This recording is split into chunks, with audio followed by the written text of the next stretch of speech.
time. There we go. So I'm here with Lee Camp, everybody. I just asked him to share a couple of his thoughts on the election fraud, since that's something that he's also been working on diligently.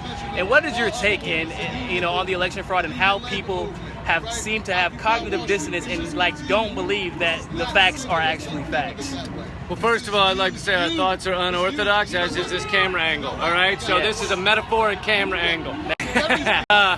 I think. Well, you have so much media is afraid to talk about it. Even media that supported Bernie Sanders is afraid to talk about election fraud because they think that it will undermine people voting. But the fact is, if we don't have a genuine election, what the hell do we have? We have just a facade where we go out and we pretend to cast a vote out into the ether, and no one ever counts it. It doesn't really matter. Even provisional ballots are, Greg Palast calls them placebo ballots because they're meant to make you think you voted.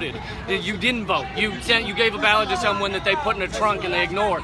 So it's massive fraud on many different levels, and people have to study up and learn on it. And there are lawsuits going forward, but our judicial system doesn't want to see that either. So it's only going to be when we get to that critical mass that enough people are screaming that we need an accountable voting system where you can see what the computers are doing with your vote. And until that happens, it's nothing. It's meaningless. What do you think about the fact that none of the politicians, except for Jill Stein, have said anything about any of the election fraud or even acknowledged its reality?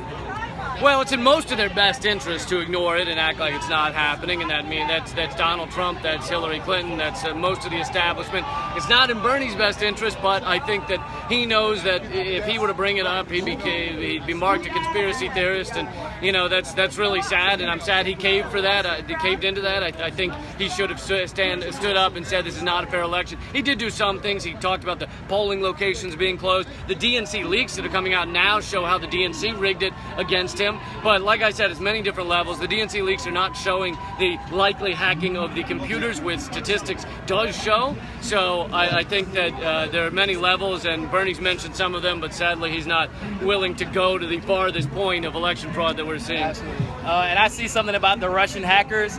I'm going to answer that one for Lee.